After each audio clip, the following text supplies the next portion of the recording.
Monsieur le Président, Mesdames et Messieurs, nous sommes très heureux d'être parmi vous ce soir. Je vais dire quelques mots sur l'histoire d'Auxerre et Pierre Guilbault, directeur du dynamisme urbain à la ville d'Auxerre, continuera sur les explications du projet en lui-même. Auxerre, malgré un X dans le nom, se prononce Auxerre. Situé au sud de Paris à 160 km ou 2 heures de trajet, chef-lieu du département de l'Yonne, région de Bourgogne, bientôt région de Bourgogne-Franche-Comté. Auxerre doit en grande partie son existence à un carrefour de voies routières et navigables. La rivière Yonne, bénédiction pour les hommes et le commerce, fut au cours du 1er siècle après Jésus-Christ traversée par la voie Agrippa qui reliait le bassin méditerranéen à la mer du Nord. Vers la fin du IIIe siècle, les incursions régulières des peuples germaniques en Gaule incitèrent la plupart des cités du Nord à s'entourer de murailles. À Auxerre, on choisit de se replier sur un mont proche du site initial et de le fortifier vers la fin du IIIe siècle. La naissance du castrum gallo-romain, son implantation sur un site élevé ont dessiné à toujours la morphologie de la ville. La christianisation de la Gaule s'est concrétisée à Auxerre par la construction d'une cathédrale au Ve siècle. Le plus illustre évêque auxerrois fut sans doute Saint Germain, 418-448. Homme de foi, politique et habile, il initia à Auxerre le mouvement de construction des monastères, qui entourèrent bientôt la ville, constituant ainsi une muraille sainte. Le Moyen-Âge vit des bourgs se développer autour de ces communautés religieuses. Face à leur croissance, les comtes d'Auxerre financèrent la construction d'une nouvelle enceinte fin du XIe siècle et XIIe siècle, qui permit leur intégration à l'intérieur du rempart protecteur. Faubourg et castrum constituèrent alors une entité urbaine. La culture de la vigne et de la terre, le flottage du bois vers Paris et le commerce sont à l'époque les principales activités économiques de la cité. La nécessité de transporter ces marchandises par voie d'eau donnant naissance à une importante communauté de mariniers. Dans le courant du XVIIIe siècle, le rempart médiéval fut abattu, le fossé comblé et des promenades aménagées. Pendant la Révolution, Auxerre a perdu son titre d'évêché et en 1804 est devenue préfecture de l'Yonne. Le XIXe siècle fut marqué par la construction de lourdes infrastructures, gares, prisons, hôpital psychiatrique, palais de justice, et par le développement de sa rive droite.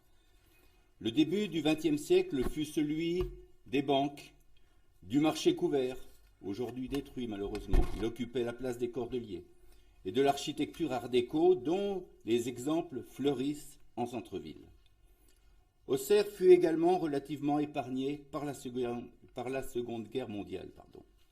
Depuis 1976, Auxerre a un secteur sauvegardé de 67 hectares, le deuxième de Bourgogne après Dijon.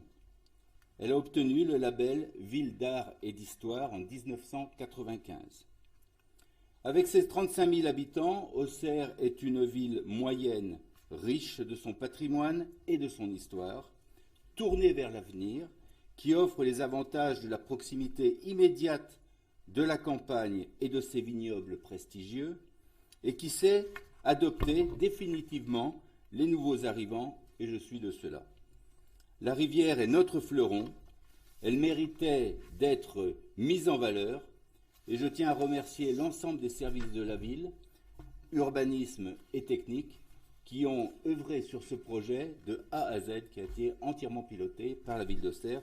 Et je tiens à saluer ici la présence de Sylvain et de Michel, qui ont été les grands artisans de ce beau projet. Pierre, si tu veux bien. Le projet d'aménagement des quais de l'Yonne à Auxerre est un projet qui a été entièrement piloté par les services de la ville, direction de l'urbanisme à l'époque, puisqu'on a changé un peu de vocable, service technique, service des espaces verts, qui ont assuré à la fois la phase de concertation préalable, à la fois la maîtrise d'ouvrage et également la maîtrise d'œuvre. Donc c'est une réalisation entièrement sous maîtrise d'œuvre et d'ouvrage public. Le projet d'aménagement concerne la rive gauche de Lyon. Alors, excusez-moi de l'orientation du plan compte tenu du format de l'image. Donc le nord est à gauche et le sud est à droite, ce qui n'est pas tout à fait courant.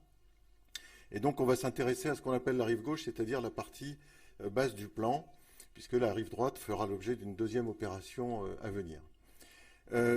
Les élus, le maire, nous ont donné comme objectif de réconcilier la ville avec la rivière. Pourquoi réconcilier la ville avec la rivière? C'est que, comme l'a dit Guy Paris, la notion de rempart a disparu lors des urbanisations du XVIIIe et XIXe siècle. Et les quais de Lyon, les rives de Lyon sont devenus, comme dans bien d'autres villes, un espace dédié à l'automobile, à la voiture, avec un envahissement de l'espace public par la voiture de façon totalement anarchique. L'objectif donc de ce projet, c'était de retrouver un lien entre la ville historique et sa rivière et de reconstituer un socle à ce patrimoine, à ce paysage urbain magnifique qui se reflète sans avoir besoin d'un miroir d'eau, qui se reflète directement dans Lyon. La différence entre Auxerre et Bordeaux, c'est que la Garonne est très basse par rapport à la ville, alors que nous, on a les pieds dans l'eau, si tant est qu'on puisse y accéder. Et donc, nous avons lancé une concertation auprès de la population, préalable à la conception même du projet. Et cette concertation a permis de créer un large consensus avec les habitants, les commerçants, les riverains, qui étaient très préoccupés de pouvoir reconquérir cet espace magnifique au pied de leur ville. En ce qui concerne la conception, nous avons cherché à retrouver dans ce projet une qualité d'espace public qui permette la promenade, qui permette la flânerie, qui permette la possibilité de méditer en contemplant ce paysage. Vous avez sur la droite l'abbaye Saint-Germain, qui est un haut lieu intellectuel de la ville dès le Moyen-Âge, et puis à gauche la cathédrale et la préfecture en dessous. Et donc, nous avons choisi d'évacuer la voiture. Alors évidemment, on ne pouvait pas l'évacuer complètement, donc on a maintenu un sens de circulation, et puis on a reconquis l'espace pour que le piéton puisse aller vers la rivière, toucher l'eau. Cet aménagement, nous avons choisi de le réaliser avec le maximum de matériaux locaux.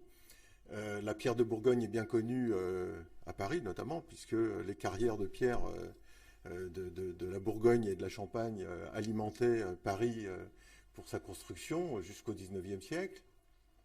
Nous avons choisi aussi d'utiliser le bois. Le chêne de Bourgogne est quand même une espèce magique. Et nous avons choisi aussi de maintenir au maximum les plantations d'alignement, qui ne sont pas des plantations très anciennes. Elles ont été plantées, les platanes ont été plantés au XIXe siècle, donc c'est pas si vieux que ça. Et même si aujourd'hui ils sont classés en site classé, ils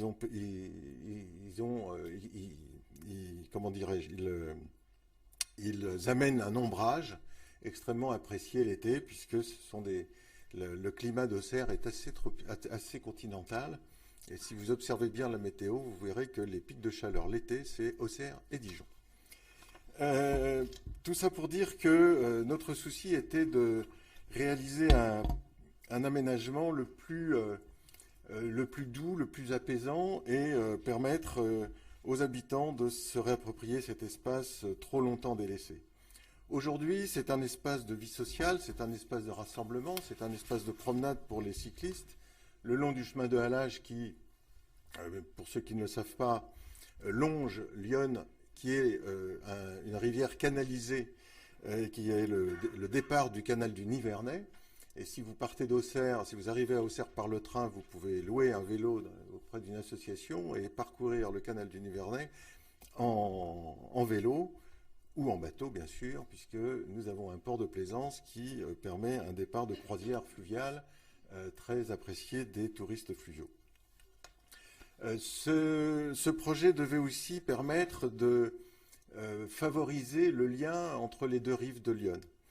Cette passerelle, qui est une passerelle en béton armé du début du XXe siècle, qui a une certaine élégance, était trop délaissée dans ses accroches. Et donc nous avons voulu créer une accroche forte avec une fontaine, un lieu de rassemblement autour de l'eau dans laquelle on peut patauger. Hein. Les enfants sont ravis de pouvoir venir patauger là l'été. Et ce à quoi nous étions très attachés, c'est aussi que cet aménagement permette des rassemblements importants autour de fêtes telles que Fleurs de Vigne. Auxerre est un pays de vignobles, le Chablis est tout à côté, Irancy, Coulanges-la-Vineuse. Bref, les côtes d'Auxerre se portent bien et sont assez appréciées de beaucoup de monde. Et aujourd'hui, sur les quais, nous pouvons créer des animations autour de fêtes du vin, fêtes de l'eau et fêtes de la rivière. Pour terminer, je dirais que ce projet, évidemment, respecte son environnement. Je dirais même qu'il est là pour le mettre en valeur. Comme je vous l'ai montré, nous avons un patrimoine, comme l'a dit Robert Max-Antony, nous avons un patrimoine communal extrêmement important. Une cathédrale municipale, c'est un des rares cas de figure. La cathédrale est propriété de la ville. Hein. Ça nous pose quelques soucis, vous pouvez imaginer. Une cathédrale, un abbaye Saint-Germain extrêmement intéressant sur le plan architectural, avec son cloître, avec sa salle capitulaire, avec sa chapelle. Et donc le projet a aussi tenu à donner une touche magique par le biais de l'éclairage et pour magnifier ces reliefs du patrimoine dans la rivière. Voilà, j'en ai terminé.